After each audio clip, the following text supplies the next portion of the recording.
as everyone's kind of finding their seats there, I'm going to do a quick introduction of who I am and why we're kind of here today. Bonjour, Manini Indigenous, Mai Ganindudam, Pegwas Nindiji. My spirit name is Manumi, and that was a recent name that was gifted to me by my grandmother, Kathy Bird, who is a survivor of the Assiniboia Residential School. I'm an intergenerational survivor of residential schools, specifically of the Assiniboia and Guy Hill and Brandon. Those are the residential schools that my family had attended. I am a board member of the Assiniboia Residential School Legacy Group, and I'm very honored to be working alongside with such an amazing group of women and survivors, and I'm very, very humbled and overwhelmed today, actually, as I was walking over here. It's absolutely amazing to see the culmination of the work of the survivors of this school. And so I was asked very, very last minute to be your MC today. So it's a honor and a privilege to be here talking with you all, and it warms my heart to see everybody here. One of the things that we're going to start off with first is lighting the sacred fire. That's just a little bit of a background. That sacred fire pit was something that was very important to the legacy group to ensure that this was part of this commemorative site, because as many of you know, having that space for that sacred fire to invite the spirit to come and join with us today is something that's important, and we hope that it continues doing its work when we gather here like this. So we're going to light the fire and do an honor song, and we're going to be inviting Wayne Ruby to do the honor song as that fire is being lit. And so I invite you guys to start doing your work there. Thank you.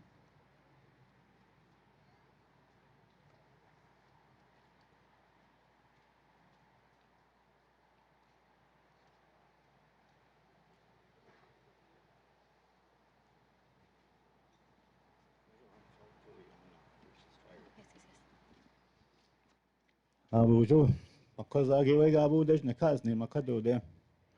English name is Sheldon Cody. And as we light the fire, that sacred fire is our direct connection to the spirit world. It's our guide to the spirit world.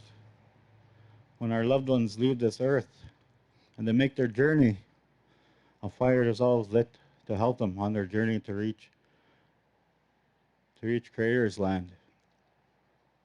So today, we open that doorway with the fire. We open that doorway for the survivors that are here today. We open that doorway for the ones that are up in Creator's land as they look down on us and guide us. Most of all, we open that doorway for the ones that are being found, the ones that never made it home. So that's what that fire represents for our nation. So I'm glad that fire is here today. We say Ishkote in the Ojibwe language.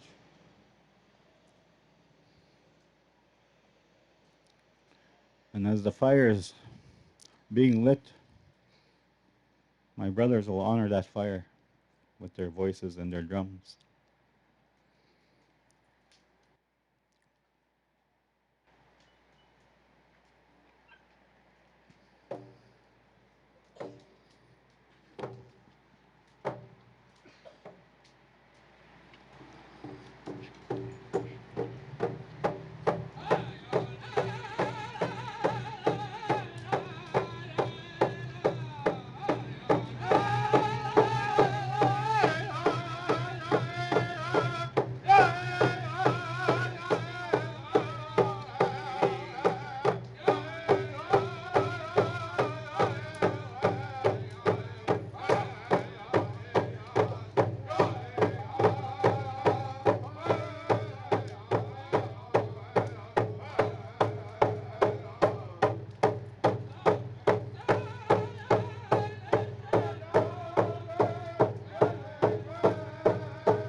So the next part we do, before our brother lit the fire, he offered the tobacco. Tobacco comes first each and every time we do our ceremonies. And we light the fire. So that fire burns, that doorway is open to the spirit world. Next comes the pipe, as I will be smoking the pipe. And the pipe is also our direct connection to Creator. It comes in two parts. The bowl part, the rock, that represents all the females. The tree, the stem, that represents all the males. When we put that pipe together, it represents life and also our direct connection to Creator. In between that pipe, there's a little space between the bowl and the stem. In that space is where the two-spirited are. We mustn't forget the two-spirited. They are part of us as much as we are a part of them. And it's very, for reconciliation for our own selves, that honoring must happen for the two-spirited ones. So, and I've been asked if it is okay for the pictures and the media for the ceremony of the pipe. And I'm here to educate. I'm here to share. I'm here to help people understand, even our own people, our own original people. That's how I call our people, the original people. I don't call them anything else.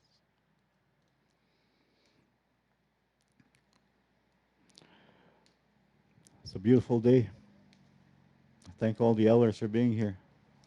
I thank the survivors. I thank all the ones that stand in the circle today. It's a very important day. So I come here to educate and say it's okay to take pictures. It's okay to use your cameras because I'm here to educate. I'm here to teach, not to hide. We don't have to hide it. That's where those teachings come from. A lot of people say, no, you can't take pictures of that. Well, you know what? That's how I lost my way early in my life. From when growing up, they told me, get away from here. You can't be here. So what happened? I lost my way. I went into addictions. In order to prevent that, we got to educate each and every one, including our own people, so we can get back to some sort of wellness.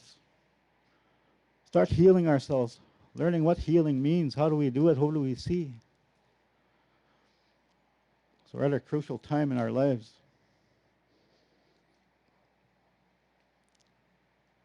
At a crucial time in our lives where we need to bring our people back to the center being the heart. The bowl of the pipe, the rock, it also represents the heart of our being. Represents the grandmothers, represents the mothers, the sisters, the heart of the family, the one that keeps the family together. That bowl represents so much. The rock. My wife Angie Cody will sing for me as I load the pipe in the four directions, just like my brother did. He offered tobacco to the four directions, and the middle one was the Creator. I do the same thing. He comes from the Cree Nation. I come from the Ojibwe Nation. A lot of our things are similar, So we're here to educate each and every one of you that it's okay to do what we're going to do here today. And it's okay to do it because we ask Creator to guide us today. We ask the grandfathers, the grandmothers for that guidance also.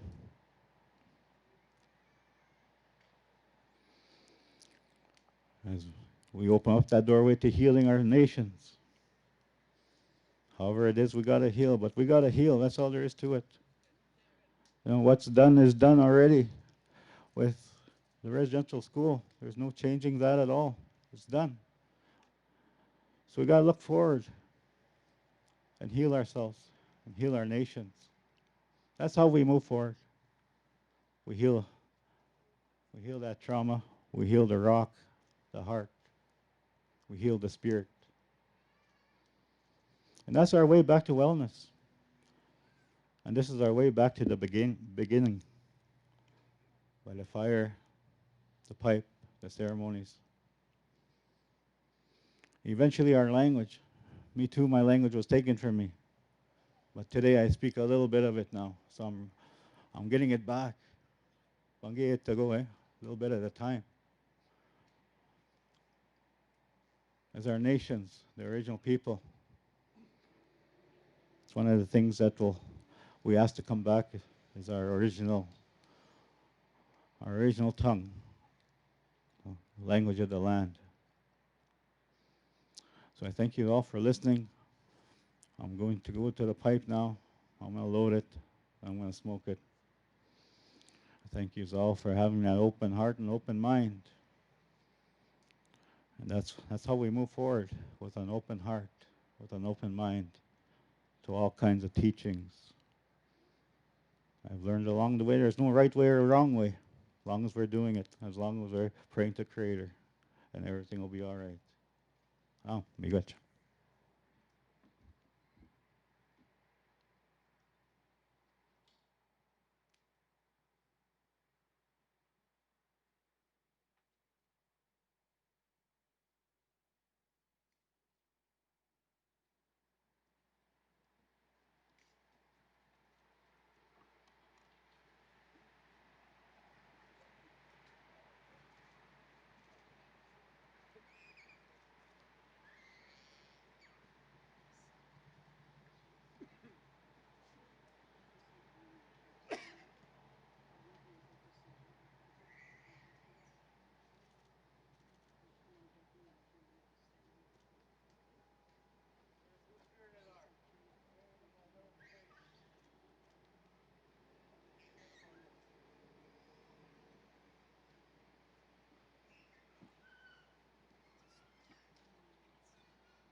the speakers. Will they leave?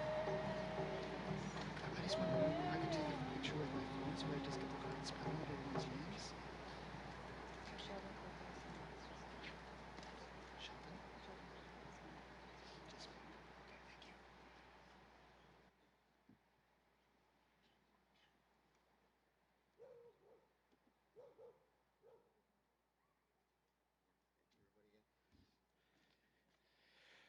Jimmy Witchman, the spirit is strong here. Cry for the people, the ones that forgot how to cry, the ones that were taught not to cry. Tears come.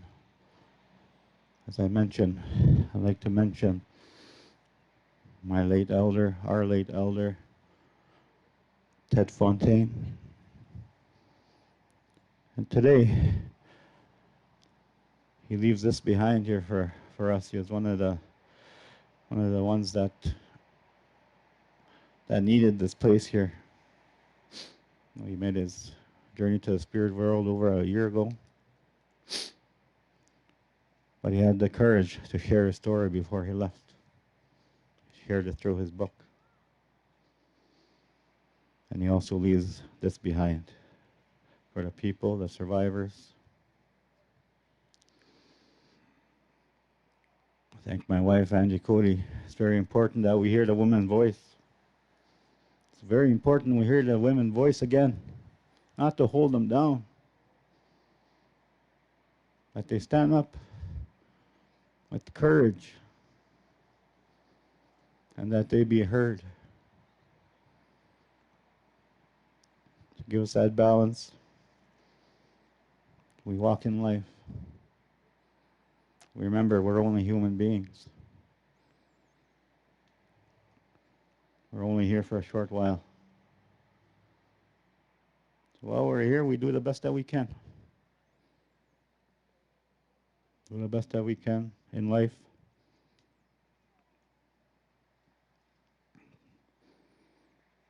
To help others. I thank again all the elders who are sitting here today. Survivors. I thank the organization for putting this on, all the media. Thank you. So I hope these words reach a long ways of education.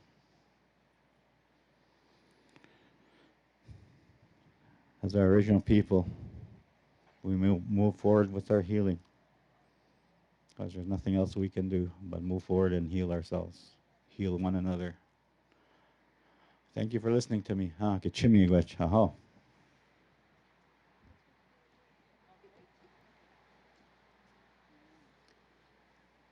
We want to thank our brother and our uncle there for sharing that pipe ceremony with us this morning and his teaching and his words. We're going to move on to the next part of our agenda here. We're going to invite one of our fearless leaders, Elder Betty Ross, to come and share a few words with us. She's going to be doing the opening prayer and start us off in this good way here, and as much as we've been doing so far. And after that, she'll be inviting all of us to join into a moment of silence. I'm going to invite Betty Ross up.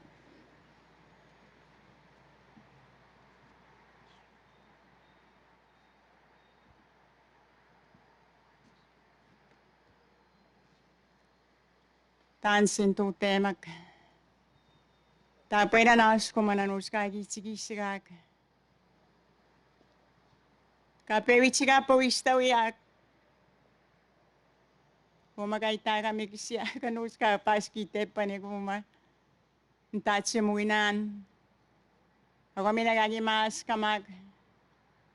Utamitset tiwak.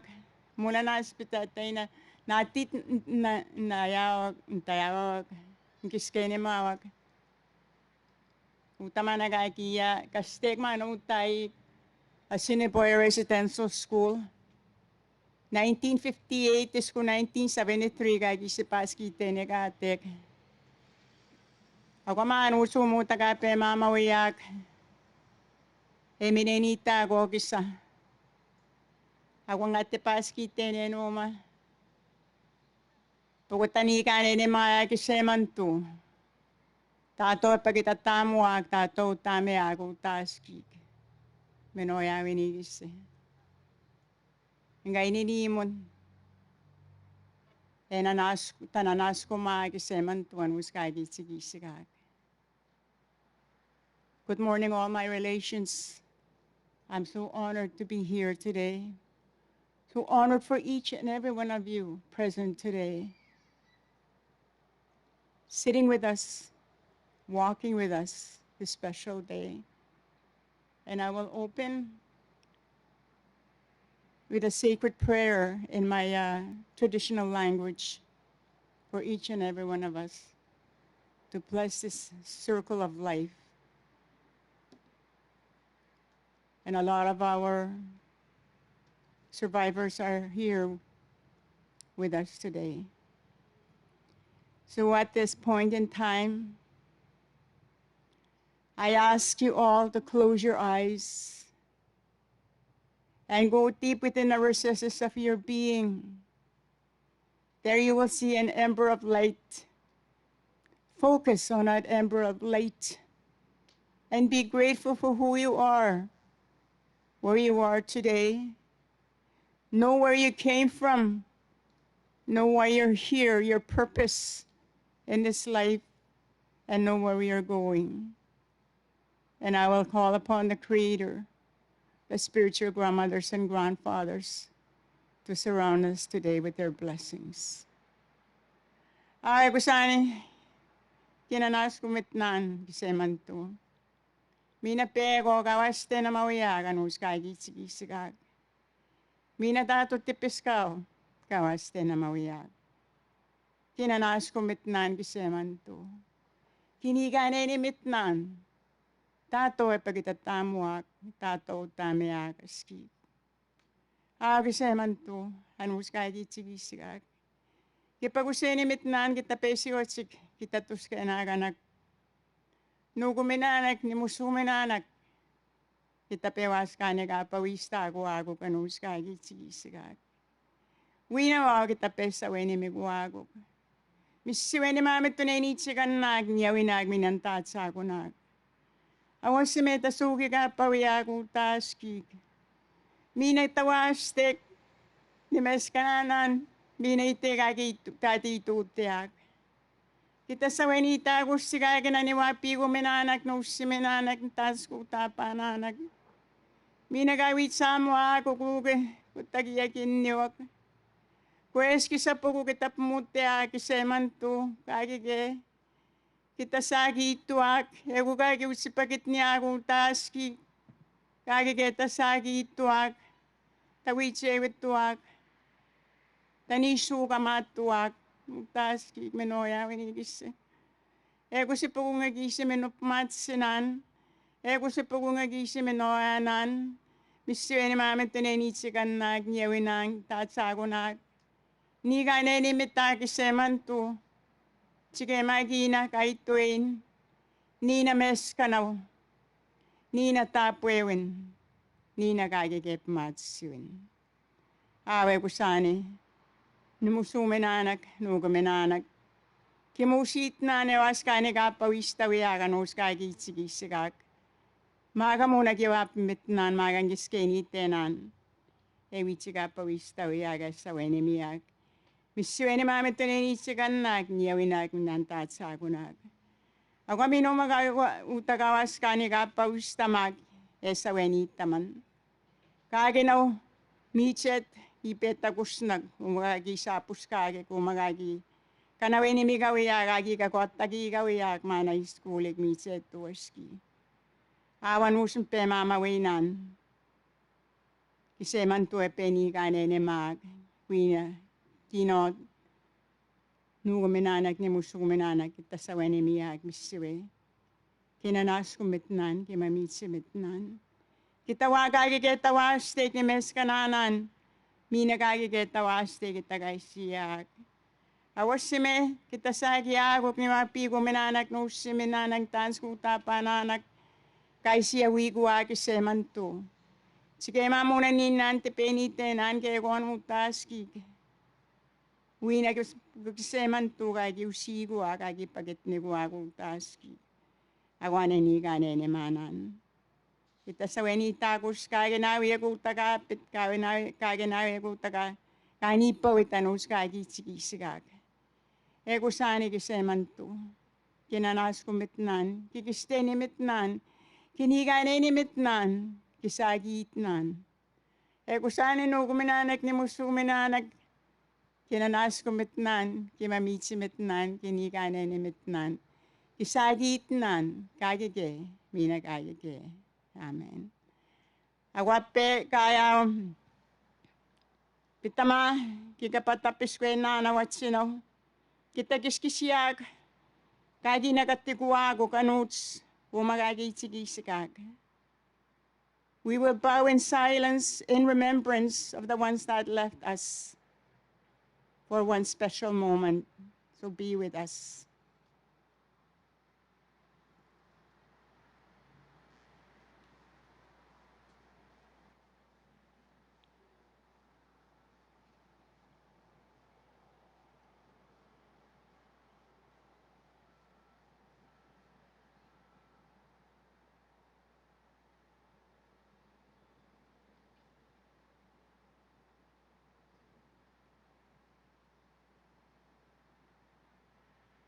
Kusani.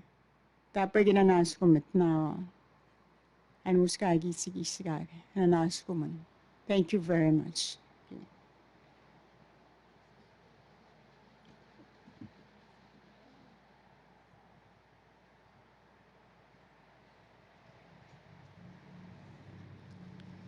Oh my gosh, Elder Betty. The next part of our agenda, we're going to invite another one of our board members to come and speak. Actually, my auntie Rosa Walker right here. She's going to bring some greetings on behalf of the board.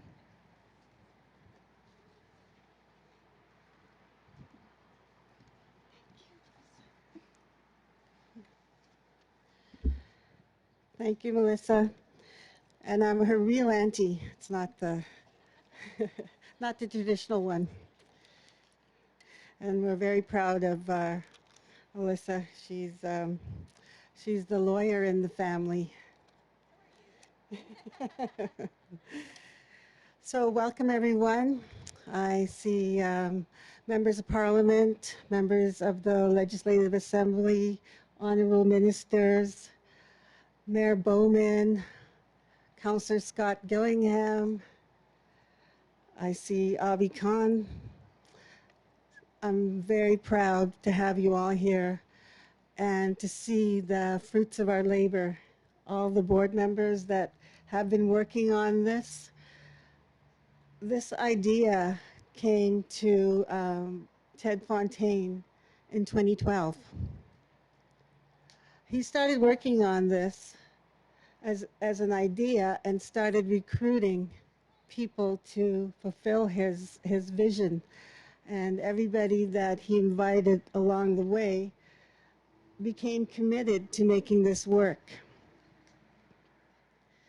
He recruited residential school survivors, politicians, educators, project managers, lawyers, students, architects, civil servants, pretty much everyone he can convince. He had them all convinced that this was something we needed to do. I think he wanted to do it not only because it was a way of healing, but it was a way of educating.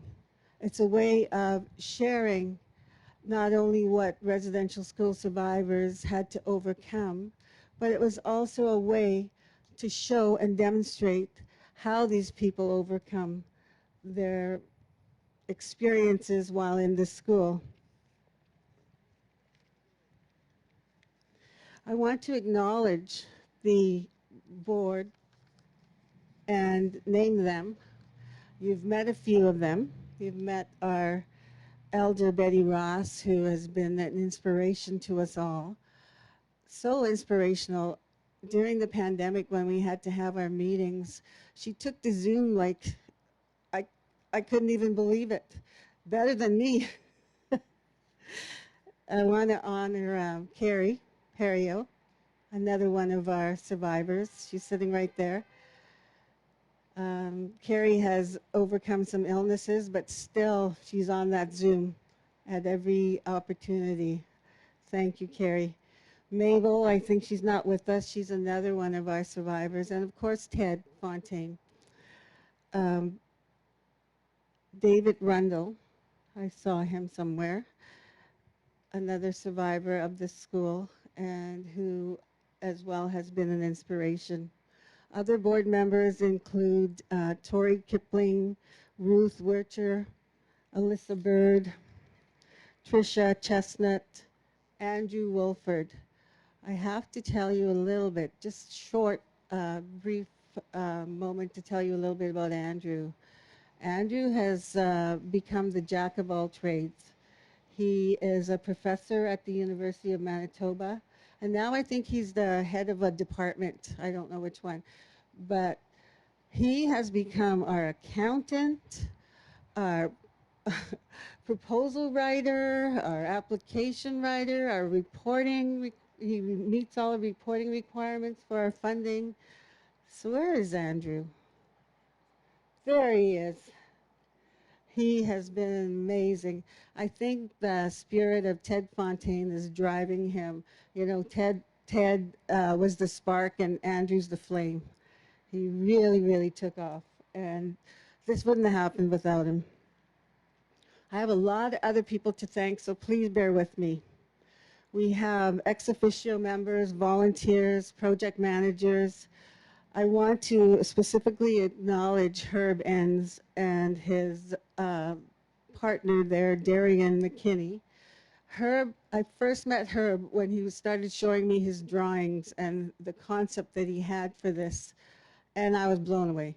And every time he came to meetings, he had a new rendition, and so thoughtful in what you presented, Herb. Thank you for that, and thank you for Darian to bringing him. And Herb, by the way, did this all pro bono. He didn't charge us, and he showed up at meetings, and he was so committed to this project. Murray Peterson from the City of Winnipeg, the Planning, Property, and Development Department. Where's Murray? He's always hiding. So shy. Where are you, Murray? There you are. So Murray, I can't say enough. He worked with the RCMP, another friend of ours, and another ex officio member of the board, Manny Amorim. They worked together to do the land transfer from the RCMP to the City of Winnipeg to ensure the space was available for us. And it was a journey. I don't know if you all know what it's like to work with government. It is a labor of love, and thank you, Murray. You really outdid yourself. And I haven't seen Manny here from the RCMP. He was so helpful in making sure that we dotted all the I's and crossed all the T's so that we can make this possible and own this piece of property. Morgan Fontaine, she was always available to do some writing and give us some advice. Thank you, Morgan. I want to acknowledge the Canadian Centre for Child Protection who gave us office space or supported our initiative right from the very beginning. And we had no money, we had no space, we couldn't even buy coffee. So they were very, very helpful. Kat Kupka, where's Kat? Okay. She's not usually shy, so. Kat has helped us do all the fundraising. She came on board and just from the minute she came in the door, just ran all out and helped us with the fundraising. I can't thank you enough, Kat, on behalf of the board. I also want to take a moment to thank the Indigenous Management Group, Stan Bear and Greg Miles, for all their commitment to making this happen. I know that before they came on board, we were struggling. Thank you, Stan. Appreciate all your work. So many people gave of their time, their expertise, and their knowledge. This project is not quite complete. This is phase one. So we have a long ways to go, but by the time we're done, I can promise you it's going to be not only a monument to Winnipeg, to Manitoba, but to all of Canada. It's going to be a space where people can come and reflect and educate themselves at their own pace. They don't need to, they can come here many times over and just reflect. Our goal is to provide that place for reflection so that people will know that between 1953 and 1973, over 750 students from 85 communities attended Assiniboia. I want to take one brief moment before I close and say a thank you to Mayor Bowman, the outgoing mayor. Ted first met with him in 2011, I believe, at the Deer Lodge. And hearing from Morgan, Ted pretty much stalked him, right, Morgan? Because we knew that he was key to this project. There's the Mayor Bowman, just say hello. He, right from the get-go, he supported this project. He assigned a group of City of Winnipeg employees to work with us, led by Rhonda Forbes. I don't know if she's here today, but it was led by her and her team from the Indigenous Relations Department at the City of Winnipeg. We couldn't have done it without you guys. They took minutes, they organized meetings, they did all the running around. They helped keep us focused on our project. And I had a call with Mayor Bowman about a month ago where he committed the final portion of funding for this project. And I said to him, this is part of your legacy too, Mayor Bowman. Thank you for that. So our goal, as I mentioned, was to provide a place for reflection so that people will know that residential school survivors attended this place. I think we accomplished that goal. Thank you.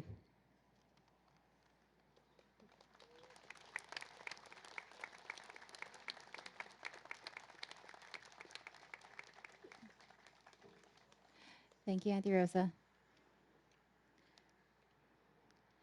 Moving on in our agenda here, we're going to be inviting Elder Betty Ross again up to come and speak. But this time she's going to be acknowledging all the survivors here in attendance today. This is, we want to welcome all the survivors here and all the intergenerational survivors of this school. It's important to give you that time and give you that acknowledgement and give you the opportunity to speak. So I'm going to invite Elder Betty Ross to come up and welcome her old classmates. Wasa taripan niyo tanto magikaya na mukagi uti school yo wakuta. Assiniboia Residential School utatapeni pawiek na tatapay chiga pawista wiek.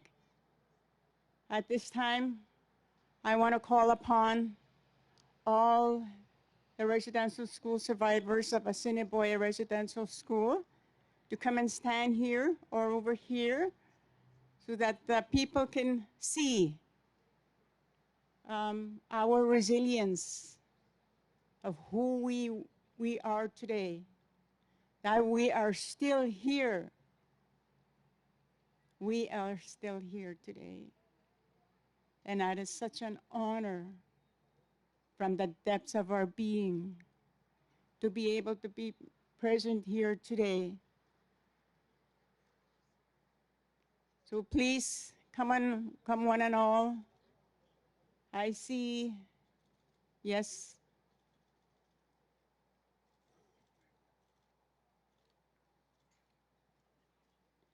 And after this, there is going to be an opportunity for each and everyone, if they want, to say a few words.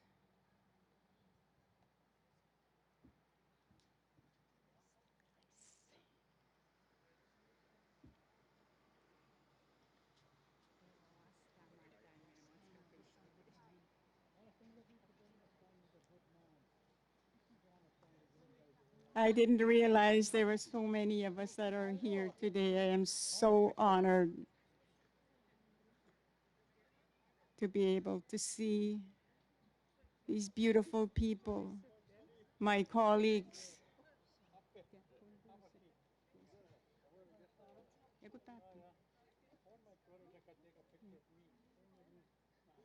Yes, please put chairs in front for our elders, for the survivors. We want to honor them. Because I haven't seen some of them for over 50 years, but they are here today. This is powerful.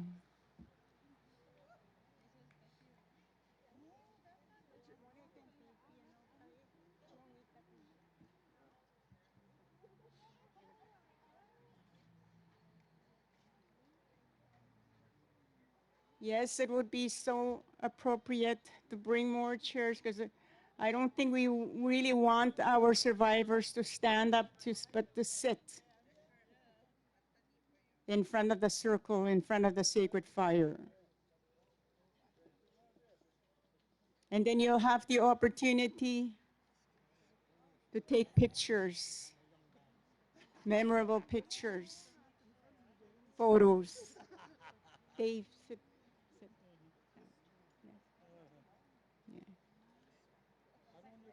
Yeah.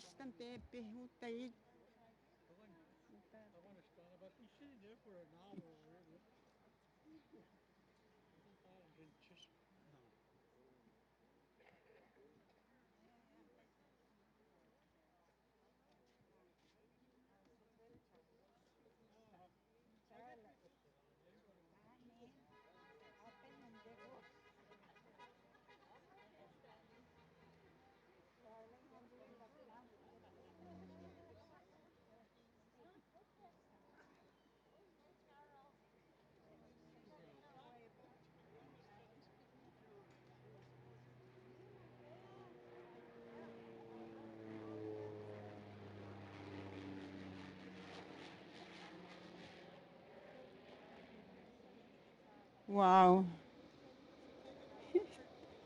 This is, like my grandchildren will say, this is awesome. So that's what I'm saying today, awesome. Please take a chair. You are welcome today. You are part of the great journey of life, Assiniboia Residential School survivors. There's a lot more chairs out there.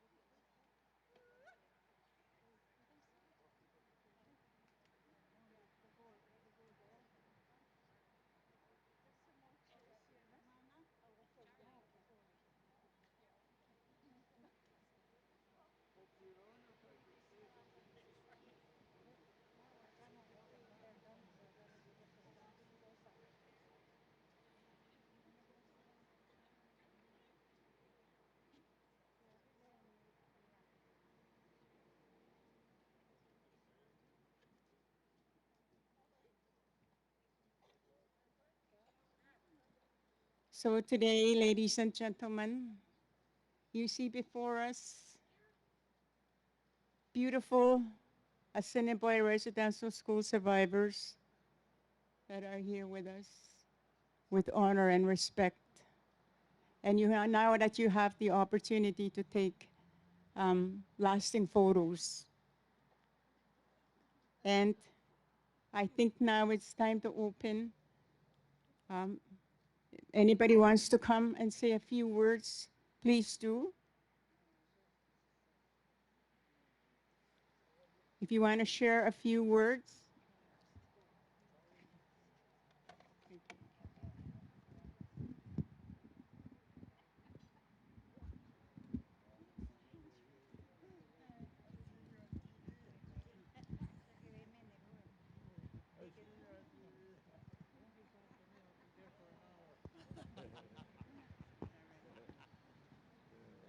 Assiniboia. Bonjour, Danwe Maganitok. Nin Mishakonigi, Jeknishni Kas, Pishu, do them.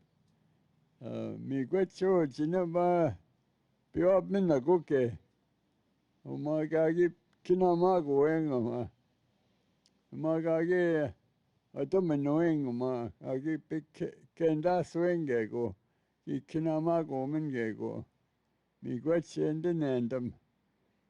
My relatives, I'm happy to walk around and share some memories here. You look to your left here, there was a chapel. There was no chapel when I started here. And then somehow we promoted some more buildings here. The chapel, this is the first one here. And then there's a gymnasium. Right after that, there's a gymnasium, and it was nice to have new stuff. And then on the other side, there's a football field, and then that's where we had our two outside rinks. And somehow I feel we're still drawn to those things that were once here. And it'd be nice yet somehow we could maybe have a place for our children to play football or play hockey.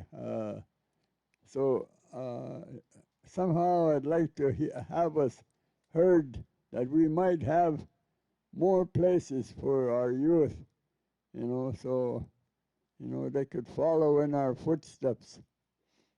I remember playing football. I was a cornerback, and I had to tackle this big guy who had big legs. I hit that guy, and I could only see stars after. I was quick to get up because the women, those ladies, were cheerleading. I didn't want to be on the ground there. We had, I'm very fortunate that I only went to residential school from grade 9 to grade 12. So I wasn't away from my home at 6 years old.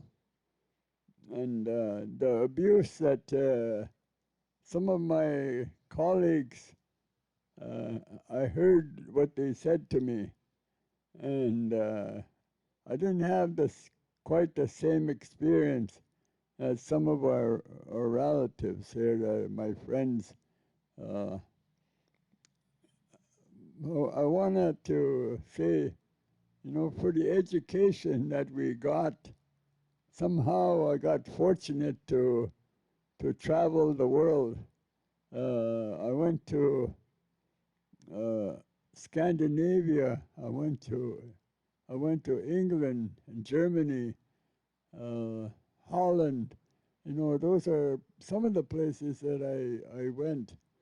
That's the result of being on this 1967 Pan American Games run. I got selected to run, and somehow there were some things that were happening, and our hockey players here, my uncles, they're in that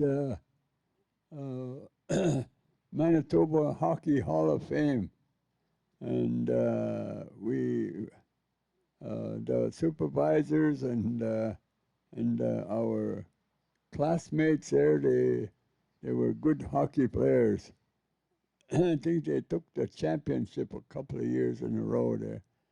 So I just wanted to say, give you some information, some background, and some memories about this place. I was also an Army cadets, and so we were at Campion Barracks there, where they have this new development for First Nations there. So thank you for listening to me this short while. Thank you.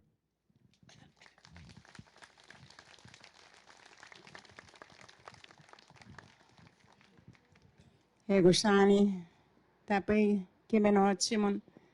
Ako kutakawi akuta, kani kayat kapini pawit matikista peritap menan. We also call upon the intergenerational family members. I have 1, 2, 3 of mine here, and I'm sure that there's a lot of you brought a lot of some families, so it would be nice to join us today, and we just want to honor each and every one of you.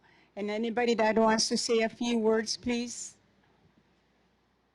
Excuse me. Thank you. My name is Hubert Hart, but on the list over there it says Sydney Hart. Everybody's going to be wondering what in the hell happened here. That is my AO. Years ago, when I went to school in Assiniboia, I took grade 9, and I felt friends. And after everybody else was boarding the plane, everybody else was going in, I didn't want it to go in as Hubert. So I walk up in there, and I said, my name is Sydney. So they wrote me down as Sydney, and I came to Assiniboia, and I did my grade 10. My name is not Sydney Hart. My real name is Hubert Sydney Hart. And I also used the name Gilbert. I'm a smart man, you know. I came in as Gilbert the year after that. So they never find out Indian affairs who the hell I was. But my real name now is Hubert. So I wrote down in my Facebook, who is Sydney Hart? I was a way to confuse the girls in the Assiniboia. As the years went on, years ago, at about 1994, I started running. I started running marathons. I was in the Manitoba Marathon for many, many years ago. I ran in a lot of Zookeeper Marathon, all these little marathons in Winnipeg, Assiniboia Park, all over the place. I even had a chance to go run in Iceland. One of my greatest experiences was to run until I got sick in 2014. I had cancer, and my running went down. But I still keep active, walking, running. I learned all this in the Assiniboia. We had a lot of sports. We were always active, and we were a good team, all right. We learned hockey. We learned how to play baseball, football. Yeah, as he said, we had to tackle a whole bunch of big guys, but we were there. I'd like to thank people from Norrie House Cree Nation. My brothers Peter, Paul, Bella, and Catherine were here, and that is why I'm here, to represent my brothers and my sisters. Thank you very much. Thank you.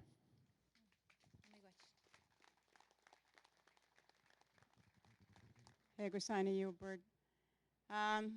At this moment, I'm going to pass the tobacco ties to each and every one of the survivors and their families. And please go towards the sacred fire and offer your tobacco in prayers and healing.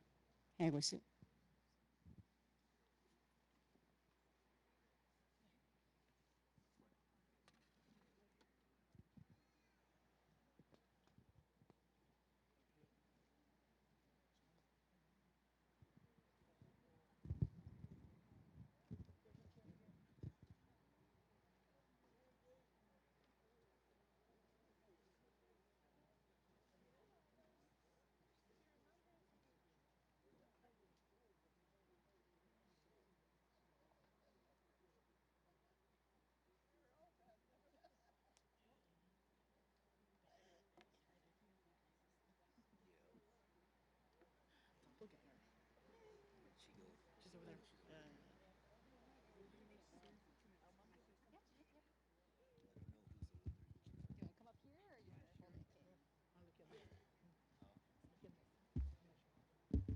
Wait, I don't know. It's my turn, I guess.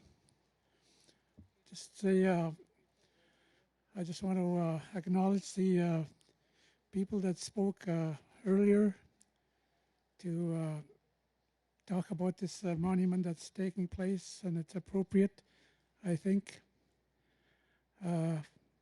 Anyway, I'm from St. Teresa Point. I came here in 1963. I was 16 years old. That's where I took my grade 9, like Charlie here. We were here, I was here till I finished grade 12. Actually, I didn't finish grade 12 here because the school itself shut down in 68, but the residence still went on. I went to St. Boniface Diocesan School to finish my grade 12. But like Hubert says too, I gained the experience that they're talking about, the school activities here. And when I came here, I didn't know how to do anything of those, like hockey and basketball and football. All these things I learned here. And like Charlie, I wasn't that big of a basketball player or football player, I should say. But you know, we played against the big guys from Stonewall, Toulon, Warren, and these are big farmer boys. And many times I got trampled all over sometimes too, trying to tackle a big farmer boy. And in hockey, we played against St. John's Ravenscourt, St. Paul's, and those guys that you hear about, you know, they're big hockey players, and we managed to win some games in there. St. Boniface, I don't know if you know Father LaValle or Dominic, Father Dominic. He was at the St. Boniface School that time, and he told me we dreaded playing against Assiniboia High School because they'll beat us anyway. And that's true. We were pretty good, I thought. And it's not just one team, you know. There's the intramural league we have here.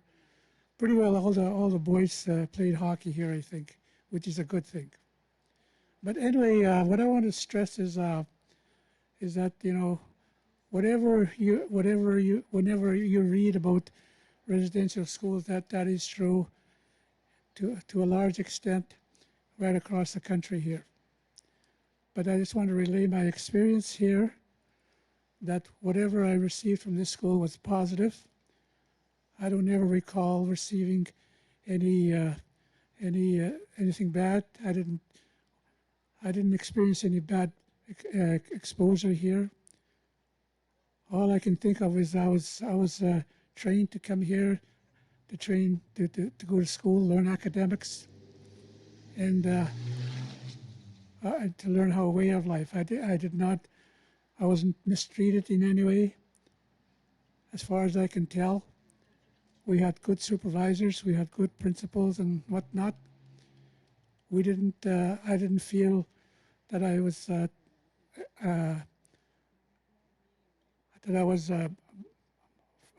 not to be able to speak my own language, because we spoke our own language here from Island Lake, because there were some students here from Island Lake too. And my sister was on the other side of the residential area there. It used to be where this building is. And I get to see her every now and then when she was here too. So I didn't feel that I was mistreated in any way. It was a positive experience for me. And as a result of that, I did experience what Charles talking about here. He went on to go across the countries, and so to some degree I did that. And when I went to school, I went to St. FX University after grade 12. I did my thing there. When I came back in the early 70s, I started working for the government, provincial government, and immediately I started working for the reserves in Interlake. I worked in all those reserves in Interlake, and then eventually I worked for the federal government for a while.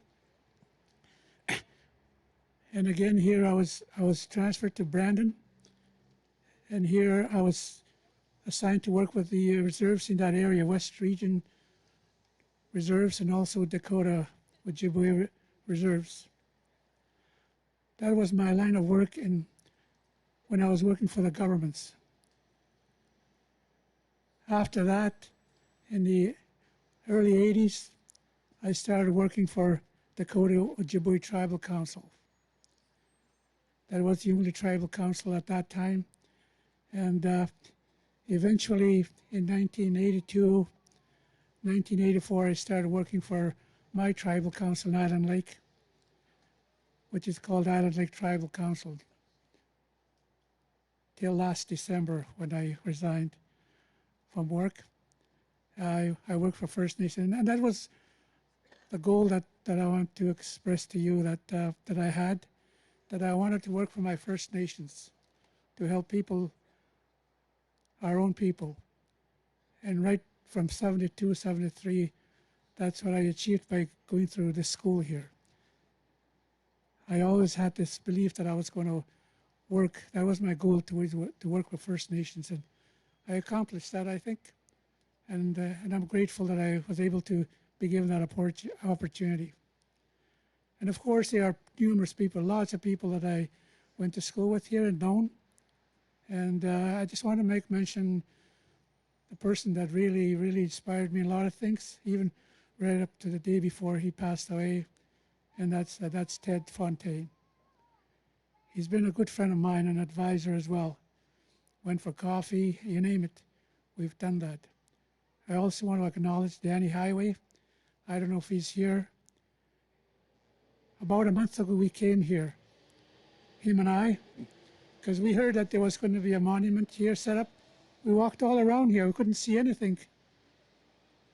We didn't see anything, walked around, and we were both getting of age. We had to take a rest a couple of times along the way because we got tired, or he got tired.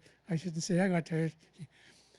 But anyway, I seen this on a picture, and I decided to get up this morning to come over here, to come and see what's happening here. And I'm glad I see what I see here. It will be a monument for all the kids, all the people that went to school here. And in closing, may God bless you all, and also those survivors that are here. I wish you well and continued life as long as you're able to. And with that, I am grateful that the Creator has given us life that we have today. You know, and with that, by the way, my name is Jonathan Flatt. When I was going to school here, they called me John Flatt. So anyway, Charlie's a buddy of mine. When I was at DOTC, he too took me everywhere, taught me his ceremonies and stuff like that. So thank you very much, and just a word from our community, just to let you know that we Centuries people went to school here, quite a number of us. Okay, thank you, and have a good day. Bye. Do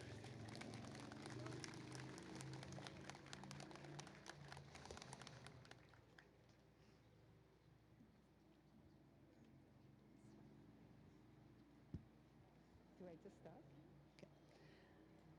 Okay. Good afternoon, everybody. My name is Toon Chup. I'm from God's Lake Narrows.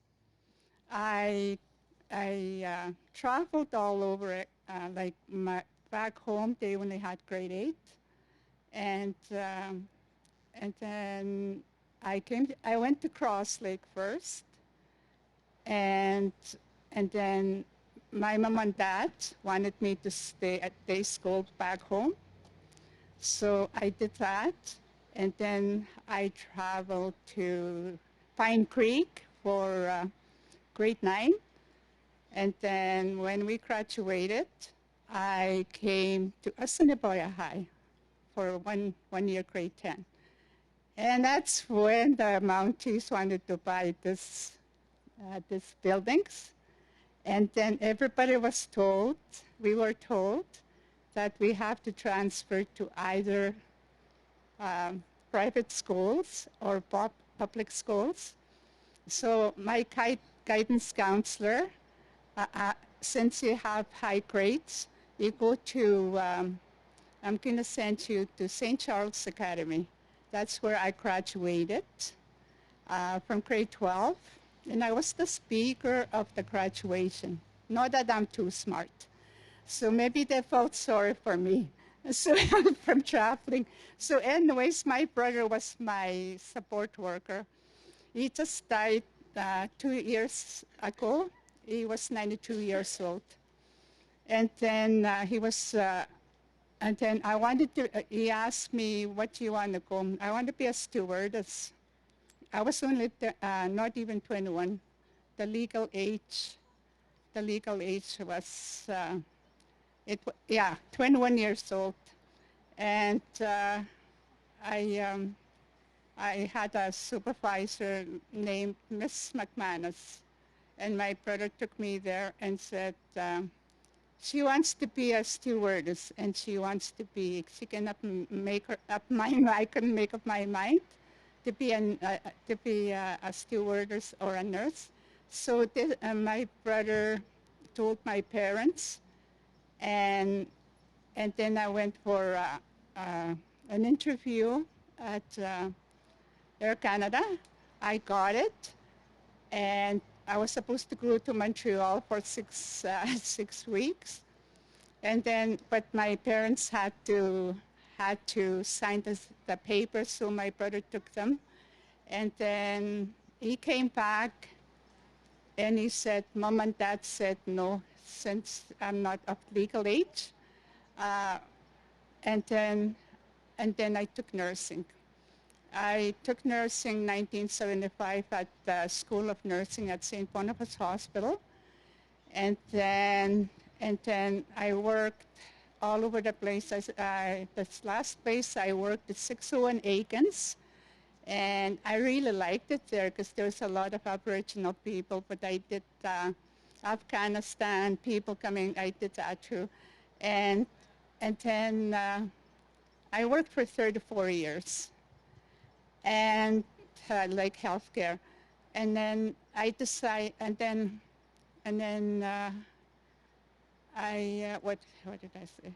I'd like to thank you all, every one of you, coming here today, and I really appreciate it and very thankful and very grateful. I'm sure my other colleagues ask the same thing.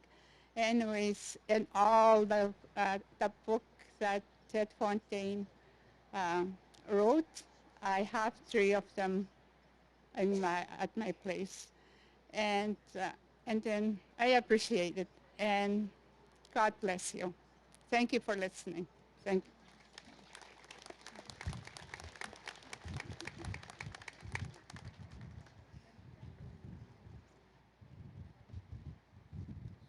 A few minutes. I just want to introduce a book.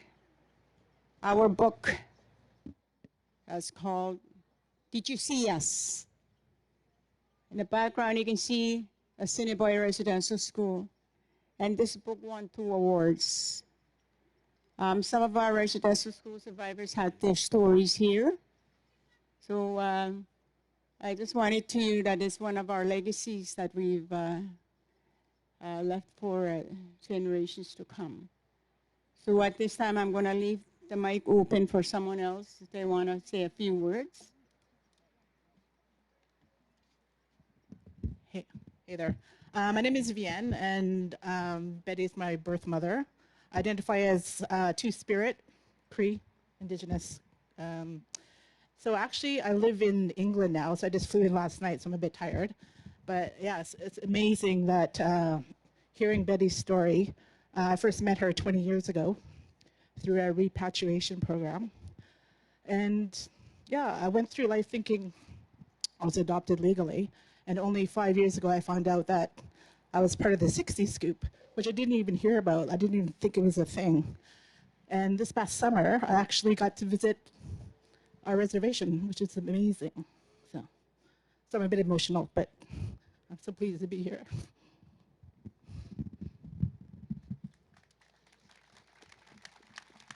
Thank you.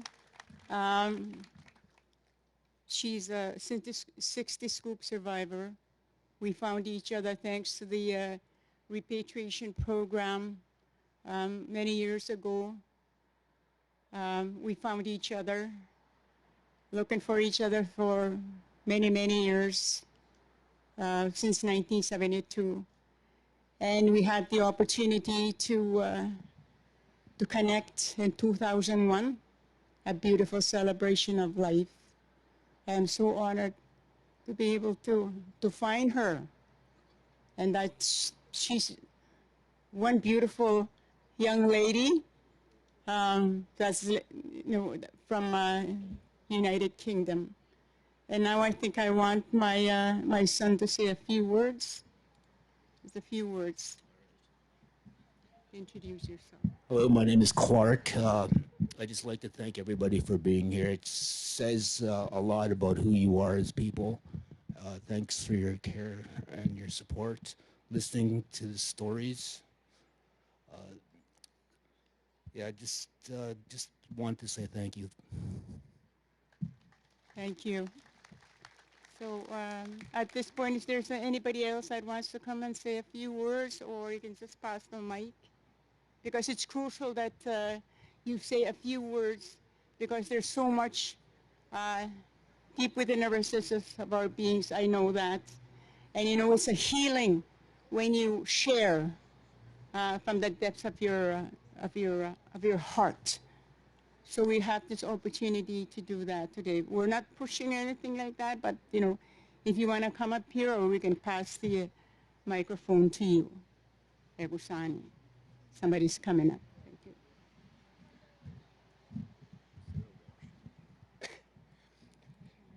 you. Hello, my name is Robert Hart. I'm Hubert or Sydney or whatever his name is. It's my brother. I wasn't even allowed to come to Assiniboia, but I went to the PA called Cahill Residential School. I did the same thing at Assiniboia did. We played hockey, baseball, cross-country race. To get lonely, we did sports. So it's nice for me to be here, to be with him, to get a chance to see some of the people are still here. And it's not that many of us also left from Cahill Residential School. Thank you.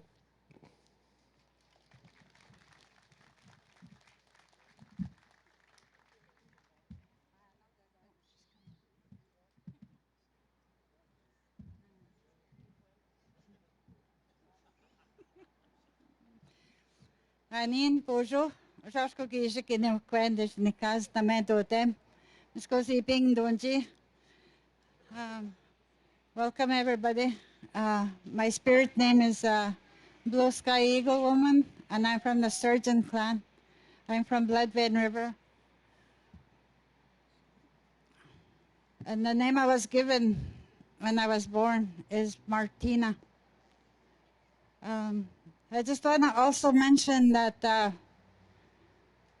I was born in a log house in Bloodvein.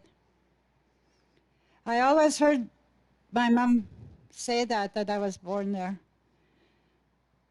But my birth certificate says that I was born in Pine Falls Hospital because they had to affiliate with a hospital, I guess. Maybe they couldn't say that I was born on a reserve. I don't know. But I've been working for about 11 years now with Indian Residential School survivors. I attended a lot of those hearings that they had for the survivors. During these years that I've worked with Indian Residential School survivors, I never forgot my mom, nor my siblings that are in the spirit world that attended Indian Residential Schools. My mother attended Norway House Indian Residential School. Some of my siblings, including myself, went to Assiniboia. I had a late sister. Her name was Dr. Mary Young. She attended she was brought to Assiniboia only to be told the next day that she was at the wrong place. And she ended up at Pine Creek Residential School. Today my sister is not here. She worked at the University of Winnipeg for many years.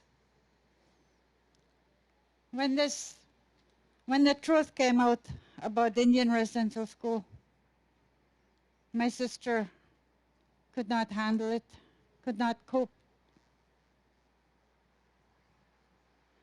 She started to drink and then didn't eat. I tried to encourage her to speak about her experience, but she didn't. I know there was good times at these Indian residential schools, but there was also a lot of pain. I remember coming to this Indian residential school.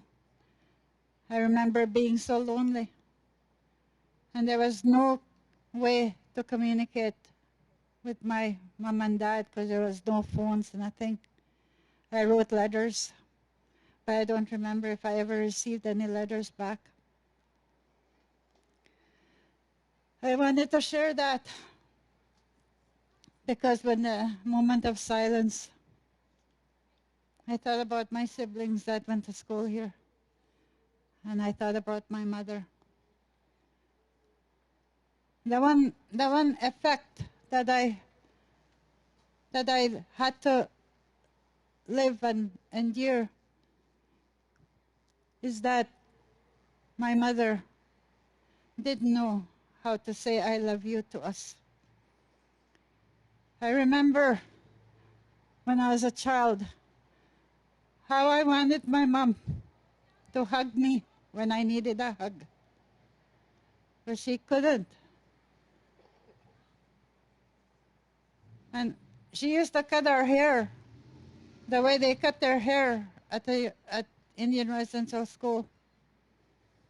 Growing up in day school back home, the students would laugh at us because of the way my mother cut our hair. I don't know why she did that.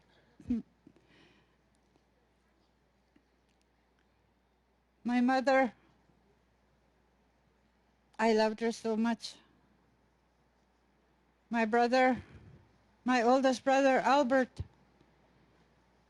came here.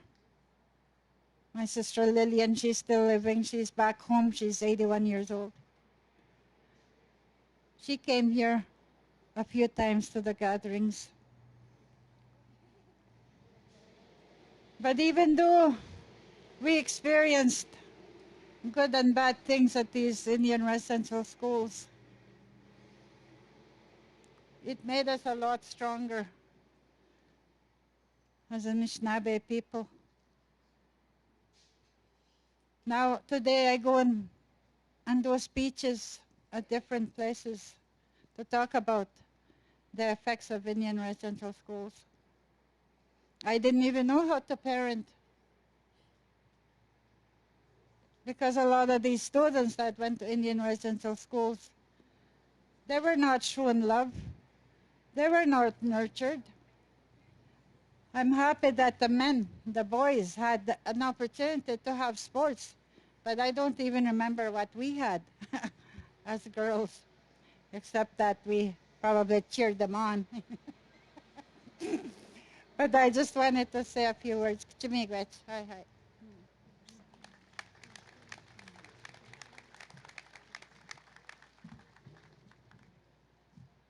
Mona kutagawi we amiu. Asay. Asa kutak. Somebody else is coming.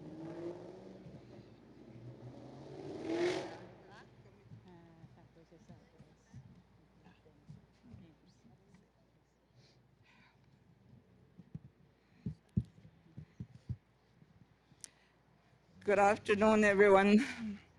I am honored to be here representing my husband, Hector Mino, and my sister, Jean Margaret Evans, niece Sinclair. I came here back in 1963 to attend Assiniboia Residential School along with my brother, my late brother, Albert Sinclair. And we were here one night and they said there was no room for us here. So they took us down to Burdle Residential School. And that's where we stayed. It was the experience I had there was very not good for anyone, any of us as young children. I couldn't even talk to my own brother when we were caught talking to each other. Our principal would say, no love affairs around here. That's how it was in Burdle.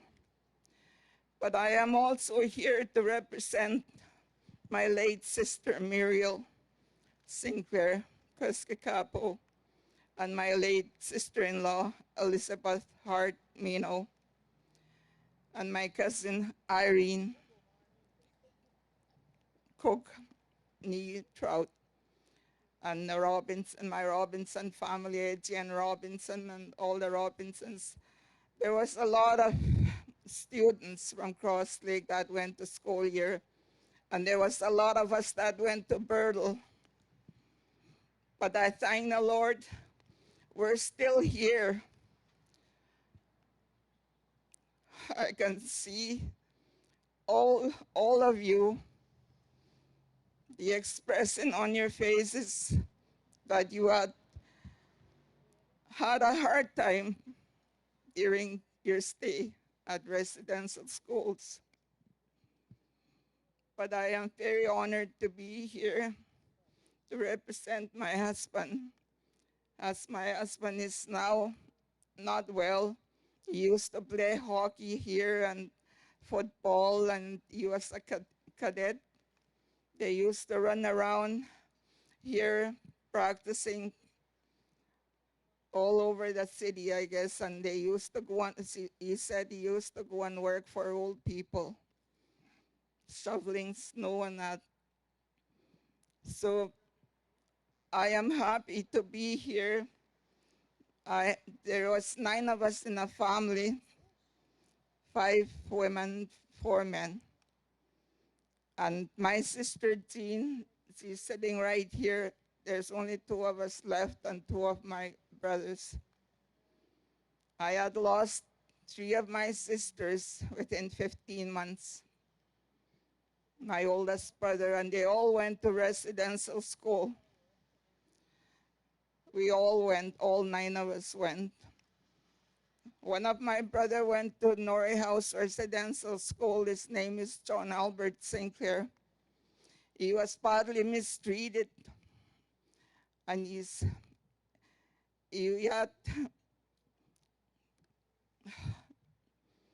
still alive, but you can see his ribs were broken at the school. He's kind of deformed on his stomach, on his rib cage. That's how badly he was treated. He was only 7 years old. But I thank God he's still with us. So with that, I love everyone that I see. I talk to everyone that I see, because we are all God's children. And God came to this earth to teach us love. And we have to do that. We have to love each other. We're all brothers and sisters in this world. I pray for everyone every day, every night. All the children, all God's children in this world. So with that, I thank the Lord for bringing me here with my husband. And I appreciate Betty. Betty is from my hometown, Cross Lake, but I live in Norrie House with my husband. And I've worked with education for 35 years as administrative secretary. So with that, thank you very much and God bless you all.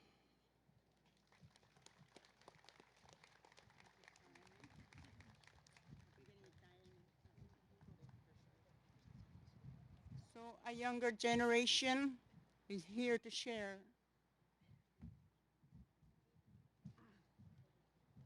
Hello. Kind of shy in big groups, but thank you for all coming out here today. It's a beautiful gathering, and yeah, Chukala, I'm just here to say that there'd be more people from MYC. They're all wearing orange shirts too, but thank you all for coming. Bye. Okay, anybody else? Oh, okay. Jean is coming.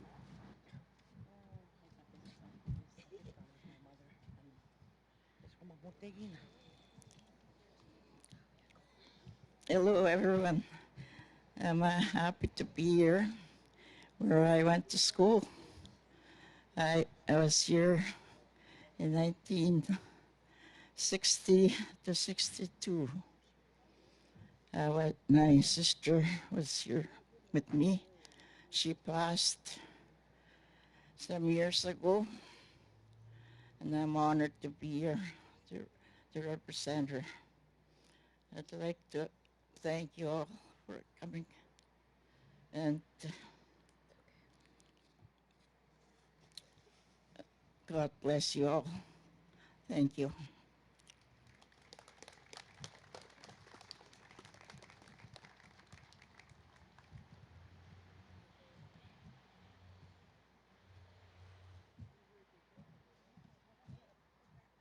Another colleague is coming right up.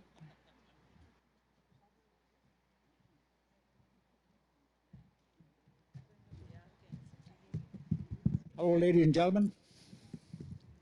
I don't know. I don't know what the government was thinking about, but there wasn't a high school away from my place. It was only an hour away from Long Lac. That's where I used to live. But next thing you know, I was driving bus with on a bus with my 6 siblings. You know, from we were going from city to city, town to town. I don't know where the hell we were going. And next thing you know, we're going to Fort Francis. Oh, it's too full there. So we go to a place called Soon Arrows. That was full. And took a U-turn, went to Fort Francis again. And we just didn't know where we're going. So finally, they said, oh, we'll try Winnipeg. So, okay, there was room there for us. There was 5 of us. So, so I stayed there. I did my my high school here, and eventually we all went back home. And I had 5 sisters here. I went here, and 2 brothers. I think 2 of them went to Kenora. But anyway, being here for the 4 years I went to high school here, it was you know, I had ups and downs here, a lot of loneliness, and not being able to see my sisters because they had a dorm, what do you call that place again? And we had 5 sisters I was here, but I wasn't able to see them or talk to them. But I just waved away, and you know, just to be. But at one time went to there used to be a line here called the Imaginary Line. But there was also a beautiful woman here as well. So I waved, you know, and just. But I went too fast. I walked over there, and then some guy talking like this. I don't know. He drove me by the neck, and he said, "You went too fast. You went too far." What do you mean? I don't see no line. It's imaginary line. So how it's supposed to be see a imaginary line? But anyway, most of the times here, we had a lot of fun here doing like the man stays over here. We did a lot of sports and a lot of great hockey teams here, and football, and And the hockey team was really excellent here because they did a lot of, they were actually in they had junior B or junior A, and they were really good. And I don't know, eventually I went home. Like I did my high school here, and then I went back to Long Lac and Constance Lake, and life was pretty good at the end of being through residential schools. I went through the Indian Day School, but was also a struggle, just being alone and going through the Catholic system and the government, and we had a lot of fighting with the government, and it just was pretty hard. But so eventually I went to high school and went to a little bit of college, university, and so I just retired 2 years ago. Yeah. So anyway, like I say, I'm so happy to be here today. Meet some survivors that I know from high school here. So thank you very much for allowing me to come here to the Thunder Bay. I mean, Winnipeg. Thank you very much.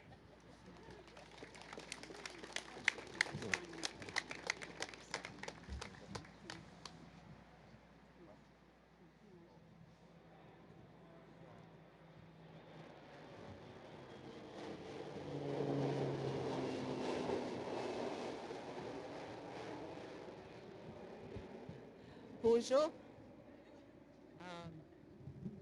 Of course, Sabe, quendes ni kas. Mr. Dim Dinaway Morgan.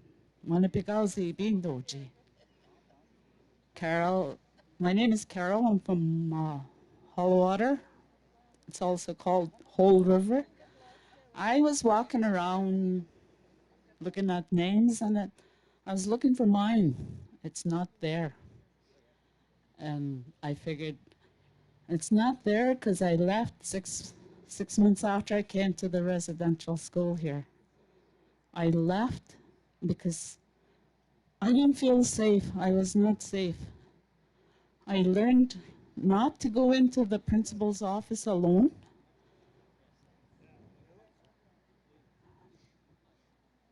This one girl asked me, she was called. She said, come and get me in 5 minutes. So I did. I waited in the dining room, which was across from the principal's office. So she said, knock once and walk right in. Don't wait for her to come in. So I did that. Walked in. That old man was chasing her around the desk. And when the door was, I had left the door open. She ran out. I ran out behind her. We ran away. Well, to under the bridge, that's us running away. We didn't go far. And ever since then, I didn't feel safe. I couldn't learn because I didn't feel safe. Maybe now I'll stop having nightmares.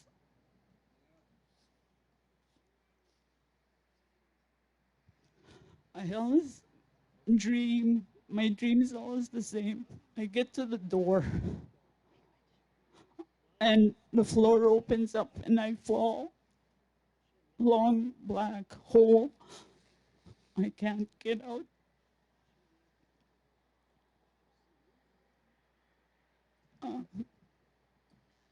I'm very grateful for this gathering. I want to leave that here. Miigwech.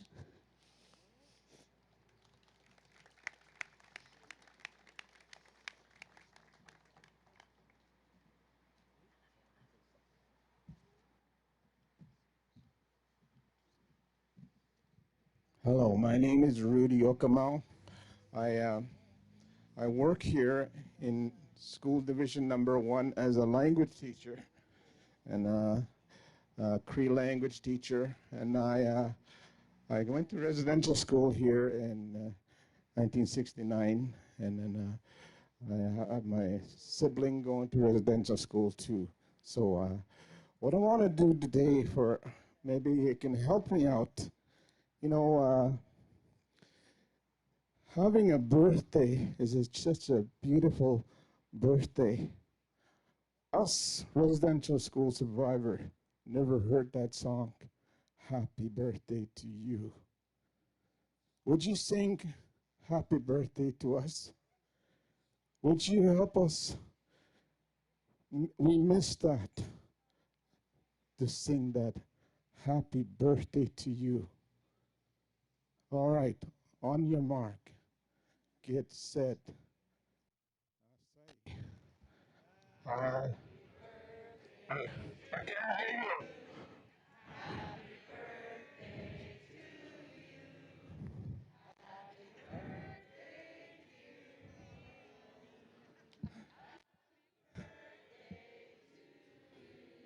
Isn't that nice? Very much.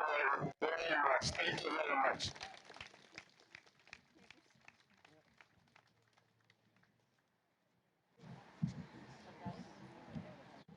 Hello, my name is Gerald George Funk. I'm from Bemidji-Kamak Cree Nation, Cross Lake. I would like to acknowledge my aunties that are here, Jean and Viola, and my uncles. I am myself a residential day school survivor back in our community in Cross Lake. And I had to learn to forgive too, because I went through a lot ever since I was a few months old. I had to learn to forgive so that I may heal also. My late mother was Martha Trout Funk. She was found here in Winnipeg at the bridge on that near Hinkins in way back in 1970. Somebody left her there to pass on, but she's at the Brookside Cemetery along with my late grandson. But you know, I had to forgive in order to heal. My traditional name is Pipotepiwanikimau. In English, it's Blizzard Wind Boss. I'm not ashamed of it, like I'm not ashamed of being called Gerald George Bernard Funk. My late mother was Cree, and my late dad was an European. But I was raised by my great-grandparents when I was only 2 months old, because after all, I found out what I went through, why I was raised by my great-grandparents.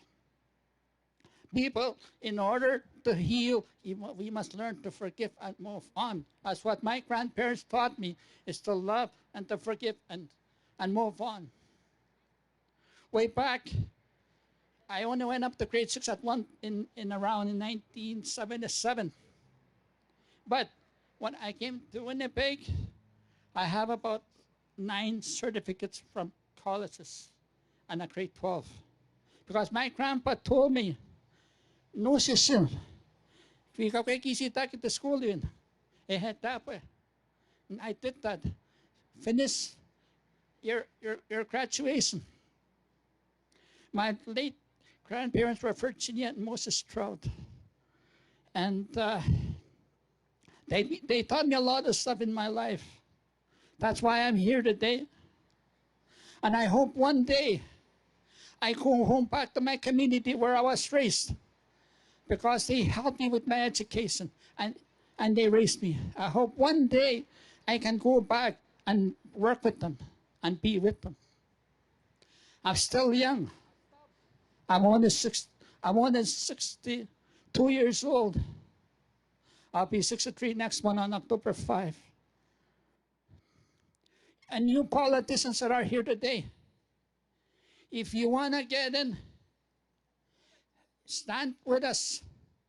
Unite with us and help us. That's what I want to do too in upcoming New Year. Hopefully, I'll be given a chance in my community. I love you all. But remember, in order to heal, you must forgive and move on. Thank you. I love you all.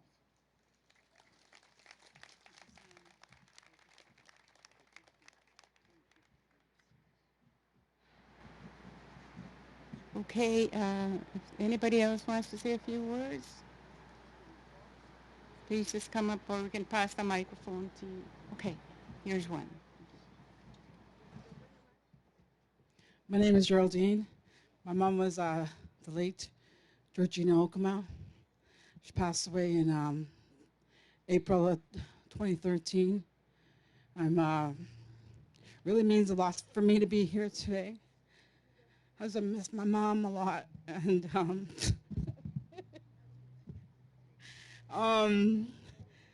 just thinking about the things that she grew up going through, and trying to be a mom, and some of the things that she saw, and then trying to be a mom. I don't know. I don't blame her for things. I just love her, and really happy to be here. I'm glad to be a part of this, and it really means a lot to me to be here today. I met Betty a few years back, and she's a mother to my half siblings, Vian and Clark, that was talking earlier, and my mom came to school here at Assiniboia back in the, I guess, the 60s. She had me, I won't say when. But today I work with kids, you know. I work with kids. Right now I'm working with school agers.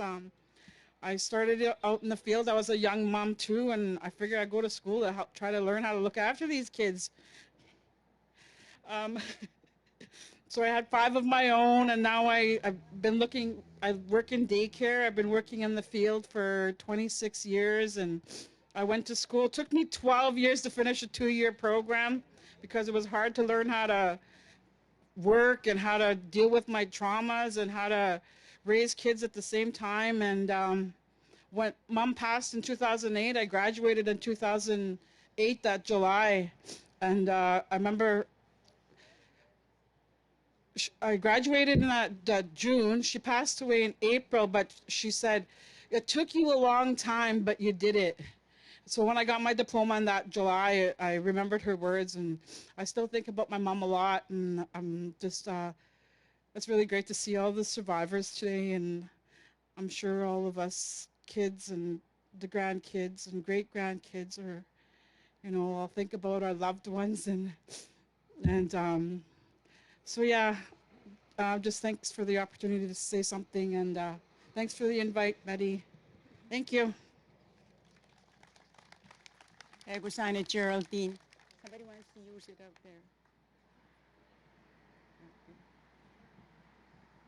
That lady there. This doesn't go that far. No, it doesn't go that far.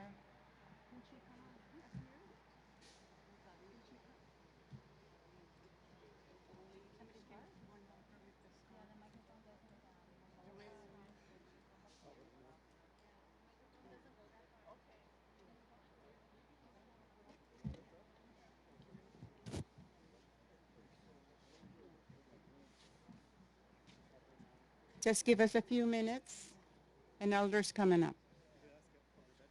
Thank you.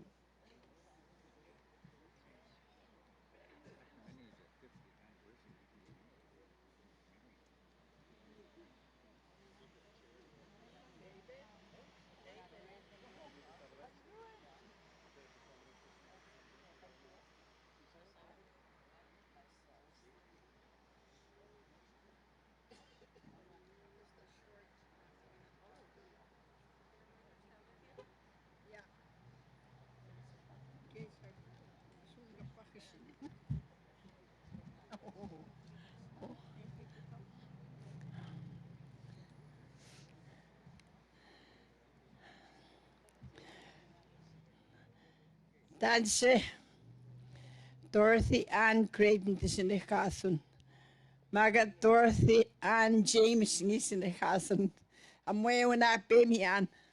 That was my maiden name before I was married. My last name was James.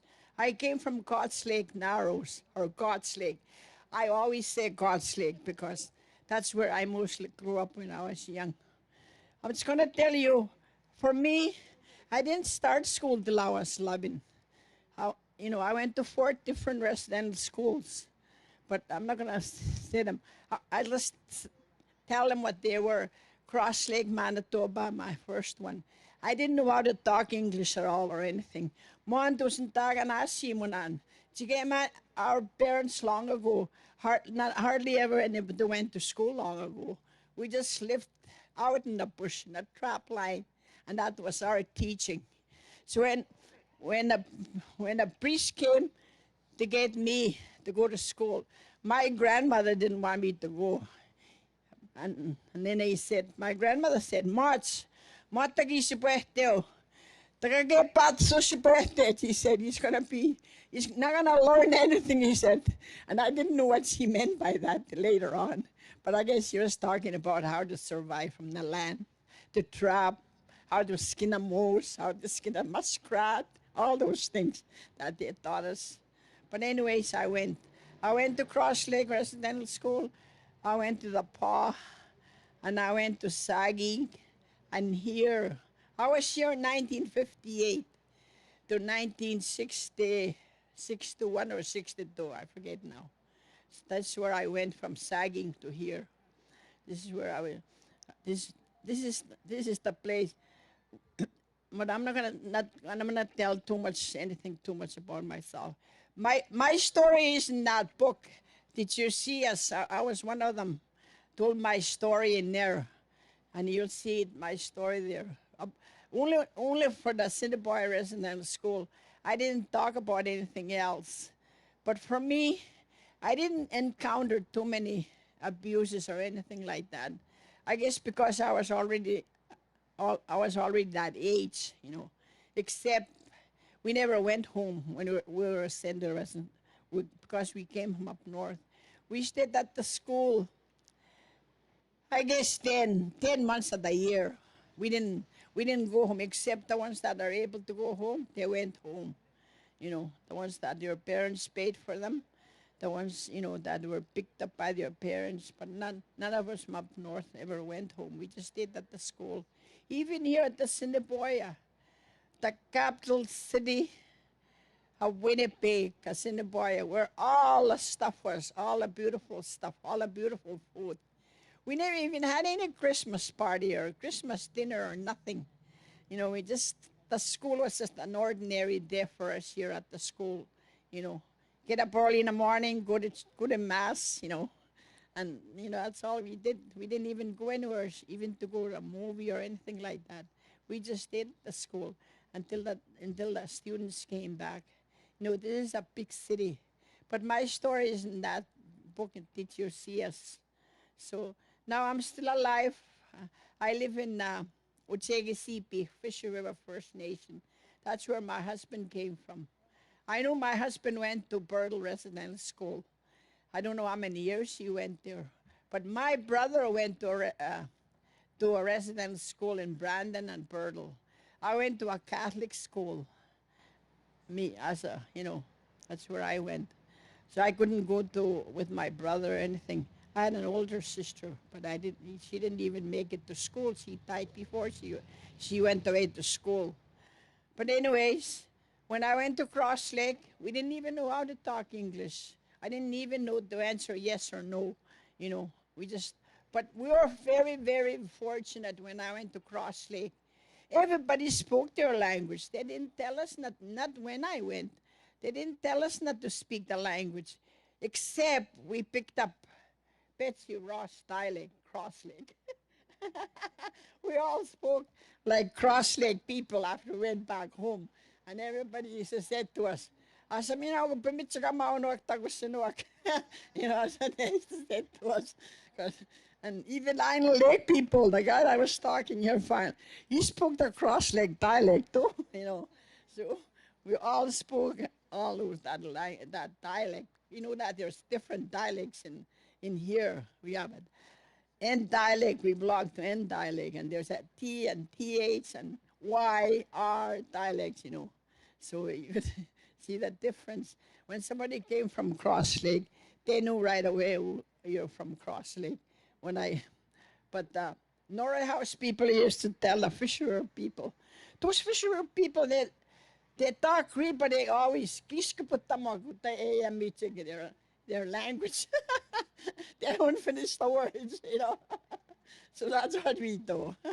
But anyways, we were here last weekend. We had a service at that Westwood United Church, but a lot of us from Fisher River came, and it was from commemoration of the truth and reconciliation. So we had speakers Saturday night, and then we had a service at 10:30 at Westwood United Church, and then we had different speakers, and then after that, we were told to walk from there to come to walk in here, to come and see, the ground. But I didn't walk. But anyways, we came and did a round dance here at the ground here. A guy from Pegus came and did us a round dance. All of us, everybody came that was at the church, people from the community here. So we had a round dance here at the field here. And then I was talking to these ladies, and I said, just look over there at the field, I said. Did you see Dorothy making a home run? Because Gary Seymour and I used to play ball all the time. And I remember, and Gary Seymour was a fast runner. I could never put her out. But I was a back catcher, But anyways, that's what we did. We had fun. But we had skating rinks. There was I think four of them outside here. I used to love skating. And when it came to curling, we used jam cans as curling, We didn't have the professional ones. And we used to beat each other.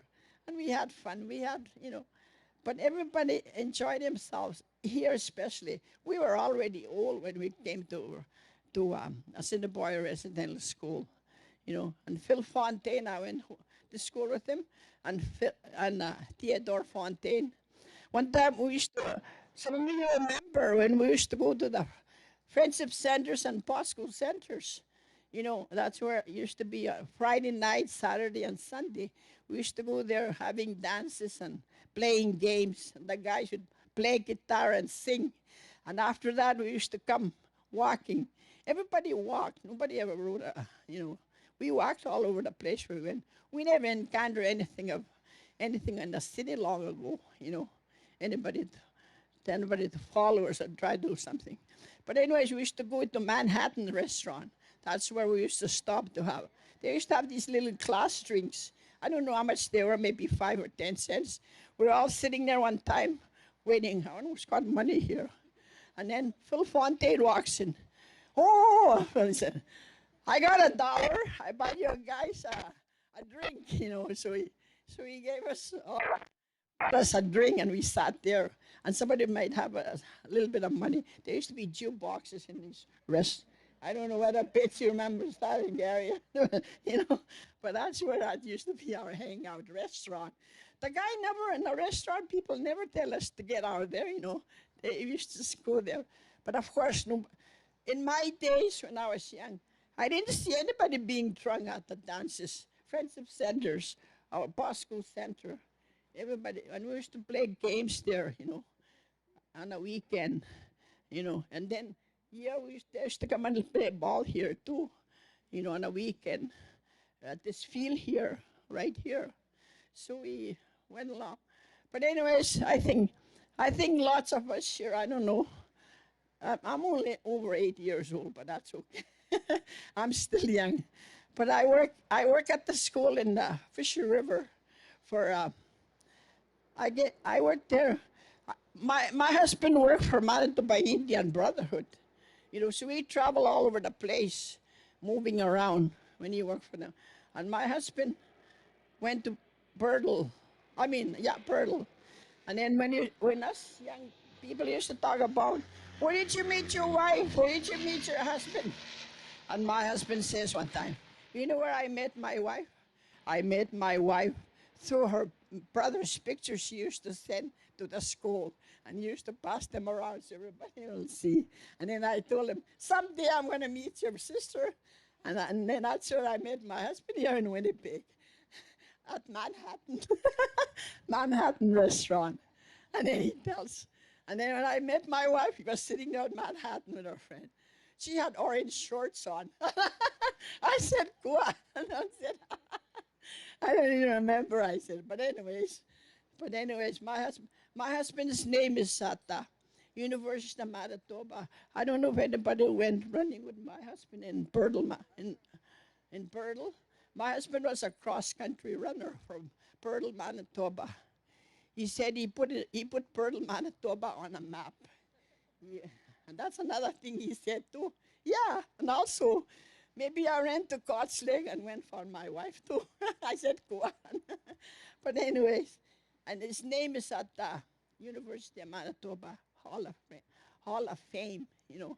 You'll see it, all those people that ran, you know, cross country, all kinds of sports.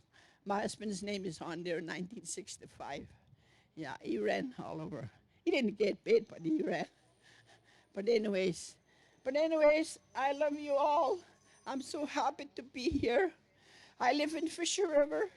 I worked in Fisher River. I work for the Cree language when I was in Fisher River. I worked there for 25 years doing the Cree language. And I used to work with all the elders. We made a few dictionaries from Fisher River and dialect, you know. So, and also we made we made a few dictionaries. So I just wanted to pass it on to all the people that, you know, that want to learn the language, and also our young people, our young generation. And I always tell these young people, this is my granddaughter, Rihanna Great. She lives in Winnipeg. So that's my granddaughter. And I tell the young people, come and see me at my house. My house is open all the time, I said. You don't have to knock, just come and see me. If anything you want to talk about, I said, us elders could sit there. I don't do Facebook, I said. I don't do Twitter, I said, but I could tickle you with my stories, I said. You know, if you want to come and sit in face to face with me, I said, and I'll look at you on your face and you can listen to me. And they always do that. They come around and, you know, visit me all the time, asking me or phoning me. And I'm so sorry I lost some of my elders already in Fisher River. All the elders that I work with in that Cree dictionary, all of them are gone now, you know. All of them are gone. But anyways, there's not too many people anymore that speak the language fluently, but they're learning it in the school. Yeah, I'm so happy for that. So I just keep on. Our kids are want to learn so much about their culture, their traditions, and everything, and where they came from. But I keep telling them, don't forget, keep learning your language, you know. And some people are learning traditional ways now, learning how to fish, learning how to snare rabbits, you know, all that stuff. I'm so happy. Anyways, I'm glad that you're listening to me. I'm not going to talk about the other residential school. I won't worry. You know, it's already passed. And I forgive all those people that had done us wrong in the past. You know, I keep praying for all the people that are gone. I don't know. My name is in that circle too, I think. I came here in 1958 to 1961, I think. So my name is on there, I think, anyways. Theodore is the one that saved that name of the students. They were going to throw it in the garbage, I guess, when they were demolishing this building. You know, that's what he told us. Yeah. So anyways, I forgive you all. We always have to forgive, forgive. Whatever wrong to you, we forgive. That's what our elders used to tell us. Before you leave the house, kagages kimawak. We pas pechigiwe. Kwana kuneshi tapichi. But if you pass your time when it gets a little dark, there was no phones long ago. I could hear my grandmother 1,000 miles away. And then I would tell the boys, oh, don't worry about her, but I'll better get home before I get myself into trouble. But anyways, thank you very much, my friends. I know some of you I went to school in Gary and some of these ladies here, but I didn't recognize them, but they all look so pretty yet in their age. Oh my goodness. I don't have white hair very much. You know what I tell my grandchildren? I don't have white hair. I guess I'm not that wise yet. But anyways, thank you very much. Akwanetti kwenananta kutagawiya wipeya miwatsino. Akwanigetti kipamak ngatiyan hayamiyan. Mona kutagawiya, does anybody want to come up and say a few words before we do the closing prayer? We're not rushing you or anything like that. We're not pushing you. We respect you for where you are in your journey today. Somebody else is coming. Egusani.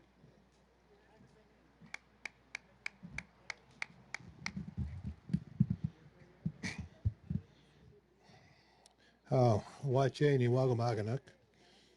Achakamiko sit magan to Sinakasan. My name is Bobby Apatagan. I was born in Norway House, and I grew up in Churchill with my granny and my grandpa on my mom's side.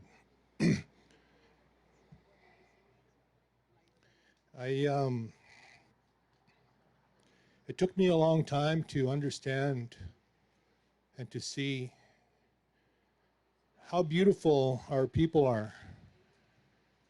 I grew up going to just a general public school where they don't tell you about the culture, where they don't tell you about the language, they don't tell you about the ceremonies.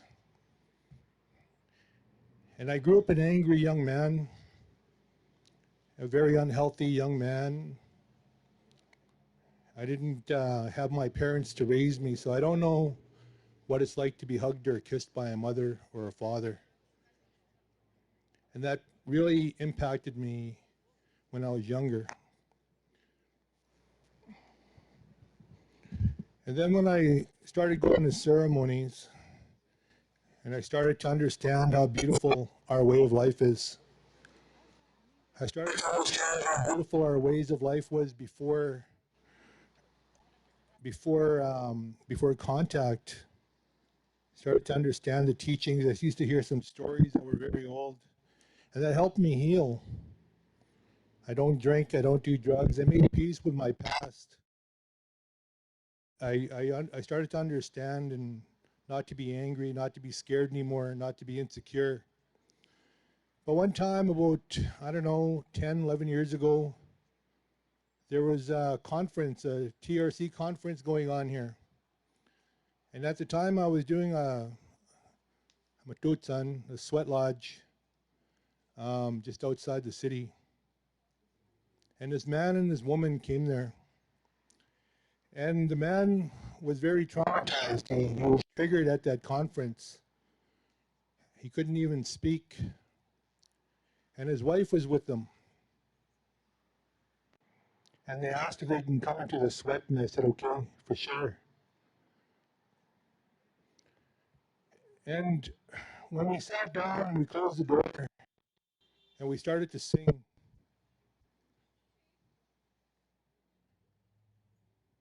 I heard your grandmother's voice say something to me. She said, tell your auntie and uncle thank you. And then she showed me something. In a very short amount of time, the Spirit speaks. And what she said, what was showing me was that There was thousands and thousands, many two-legged, not in a human form, but in a spiritual form, and they were told, you're going to be going somewhere that's not like here. You're going to understand what it's like to suffer, and you're going to know pain. You won't even remember us. That's what they were told, all these spirits in the spirit world. I said, but you're not going to do it for nothing.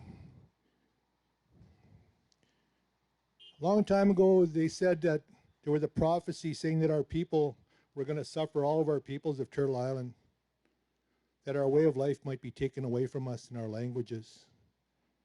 But that will come up again, and we'll be strong again. But during that time of suffering, there was over 200,000 aunties and uncles that I'll call my aunties and uncles that went to residential school. And whether they realized it or not, you get traumatized by being taken away from your home, by being taken away from your mom and dad. And it takes a lot of love to heal. But what they don't understand in a spiritual level is that before they came down to be born on this earth, that they were told that they were going to heal, that they were going to suffer. But that because of the suffering and the offering that they were making, none of our future generations, none of our future children ever have to go through that again. And because of what they're going to do for us, that our way of life might come back, what they were doing for us was so that our men can start to heal again. And so that our women can start to heal again, so that our men can start to grow to be good providers and protectors again. And so that our women can go strong in their nurturing and the love for our communities again, and that our children can always know what it's like to be loved and nurtured again. And that our elders can never be afraid to share their teachings with us again, to take their rightful place as our leaders. But the reason why a lot of our relatives, our aunties and uncles, struggle still sometimes is because they don't realize that they did it because they loved us. In the spirit, they knew that they were making this offering to us. But in the human form, we forgot where we come from. We don't even remember our relatives there. But that grandmother reminded me, she said, to share the message to all the ones that went to residential school and all the spirits that are in the spirit world now that were in residential school, that I know that you made an offering of love for us because you loved all of our people and our way of life. And I promise that I'll do whatever I can to become a better man because of that.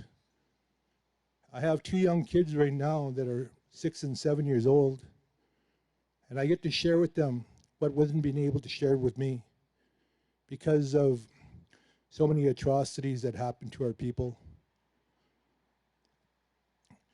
And so it's up to us as First Nations men and women to begin to take that offering that all of our aunties and uncles made of going to residential school for us so that we don't have to suffer. And how that's going to be done is through ceremony. And so next year, I'm going to be doing a ceremony the way my late elder, Kiwetanuk Kanipuit, would always say, is we need to dance for them. We need to sing for them. We need to feast them. We need to clothe them. And so there'll be a ceremony that we're going to do next year in honor of all of our relatives that went through residential school starting in 1847 or 1843. But it actually started in the 1600s. But for all those ones that went through residential school and being taken away from their homes, I want to thank you guys for what you did for us so that we can know our way of life again. You didn't do it for nothing. And I love you for that. It took a strong spirit to do that. It took a lot of love for you guys to do that. And I know that as soon as you start to see our men and women healing again, instead of doing drugs, instead of fighting each other and hurting each other, that your spirits will start to heal also. And that all the spirits that walked before us will start to feel thankful that we finally see what really happened and what is meant for us to do. And this is a message that I'll share wherever I go, to take your offering to my heart, to my spirit, and share that with whoever, especially my children and in the communities that I go and visit. And I thank you, Betsy Ross. I met you a number of years ago now and always appreciated your kindness and your gentleness. But thank you for bringing everybody together today so that we can try to understand a way of healing for all of us, and especially for the survivors, but for all the ones that come after them as well. And so my prayers are like that for each and every one of you, to give thanks to you and to pray for you and your families. I love you. Isagitin. Thank you to all of you, and thanks for allowing me to share a message. And this message, of course, of thanks is to our residential school survivors, but also to our men and women that are affected by that, meaning all of us. It's time for us to start standing up and changing our way of life for the better so that we can honor the ones that suffered on our behalf as an offering. Thank you.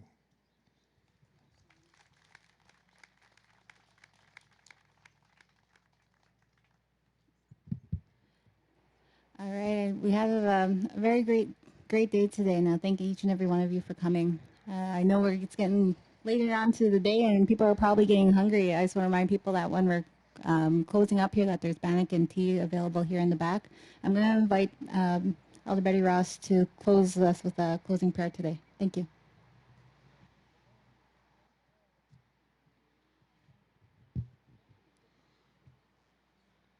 Tansen tema ka sa mina ni na uma. Ayo, ena nas kometta ko kagi peki ugawiyak. Tapos sa kitse. Ati tuana wa ututetsik. Egi pewachi emi kuaguk. Agatawan kiskisiye ko na kitsistema santa tantaya naeg. Kitaya miya kita kiskisiye. Tatuas pinagagi nagatte kuagu kagi wichi skule mi kuagu kuta. Assiniboia Residential School. Agwane mane magan tute magagwane getia kipa maguma. Kisagi na uta. Tatu ka piege si pape guek. Emineni tamag isa egipe na kiskatuak manus kagit sigisi kaga menugisi kag mina. Itanigananas kumit na ante iguse. Ladies and gentlemen, I think it's time that we depart from this place for a while, and we just want to thank each and every one of you for your presence. Your presence means a lot to us, and you've heard the stories of my colleagues, the pain, the atrocities that we had to go through in our residential school systems. But you know what? We're here today, and I thank you for being here, because you know what? Despite being here and sitting here and listening to our stories, you're helping us in our healing journey. And I just want to thank each and every one of you. So at this time, we will close off, and I will say the closing prayer in my traditional language. And don't forget, we have a book out there called Did You See Us? Some of us have our stories here. And we are proud to be here today. Call upon us, because we are the ones that we are literally, we were called a library, right? Because we have so much wisdom. You heard Elder Dorothy speak from her heart. Wow, that was an awesome journey. So that's for each and every one of us that are sitting here today. We have wonderful stories to share, the truth. Never mind about reconciliation right now, but I think we're on a journey of building that strong foundation of truth before we can actually move on to reconciliation. I myself don't know what reconciliation means. I am too busy trying to put that truth out there with my book, with my two stories, Sugar Falls and Did You See Us? So at this point in time, I invite each and every one of you again to close your eyes and go deep within the recesses of your being. There you will see that ember of light. Focus on that ember of light and be grateful for who you are and where you are today, where you came from, why you're here, and where you're going. I'm going to call upon the Creator and the spiritual grandmothers and grandfathers to come and close this gathering, to bless each and every one of us, our families, children, grandchildren, great-grandchildren, that will walk together, hand in hand, because a long, long time ago, our ancestors shook hands, treaties for peace and harmony, and let's walk like that always on this beautiful land we call Canada. It was first called Canada, sacred land, now it's called Canada. Awe kusani, isay man to. Nina pego gananas kumitnan, kimamisi mitnan, kawaste na mauyak. Tatagisi kami na tato tipiskaw. Isay man to tapumutiak. Kais ko kaskita ak manimaga. Kwes pumutanan, kisay man to. Isaki tunan, sige manimagagi. Mine ko gagi mina te kanema, sagi wewen. Tawichi tuak, tanisu kamat tuak. Pag-usay ni mitnan kisay man to. Anus kagi sige agad tapesis sa wat sikito am kita tuskay na kanak. Nuko minanak ni musu minanak. Wino tape was kani ka pawichi ko tapesa weni miguwa ko. Miswe ni mami to na inichikan na niyawinag minantasa ko na. Tasa weni masika agad ni wapi ko minana. Nusi minanan tas ko tapanana. Minoya winigise. Awase megwes kita was take ni mes kananan minaiti ka tisigiyak. Yagise. Nagatamawiyak. Isemanto. Kinanas ko mitnan. Kimamisi mitnan. Ano kuminanak. Nimuso kuminanak. Kimusit na newas ka ni kapawistawiyak. Ano esaweni miyak. Biswene mama to na inisikan na niyawinak. Tatsako na. Awase megwes kita pumutiak utaski. Awasimet tagiga astek ni mes kananan. Minaite ka tisigiyak. Minatasawen ni maego. Tipinawen ni mapigo minanak nus minanak tas tapa nanak. Wista mawagata tawan sigik. Utaski. Pues tawiche wituak. Saki wewin ugis. Kinanas ko mitnan, kimamisi mitnan, kiseman to. Kinigana ni mitnan. Nugo minanak ni musu minanak. Ekusani. Kagite mina kagite. Amen. Awe ko sa tapo ni mineniten. Ikaw mitago. Katin tewa siya mitna tataragis kaya. Uwis ka itapiek.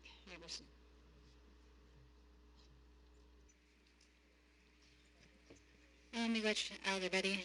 And with that, that concludes our agenda for today. Thank you all again for coming and joining us today. And take some time to go grab some bannock and tea. No rush off. You guys can sit around and visit if you'd like. Again, thank you all for coming.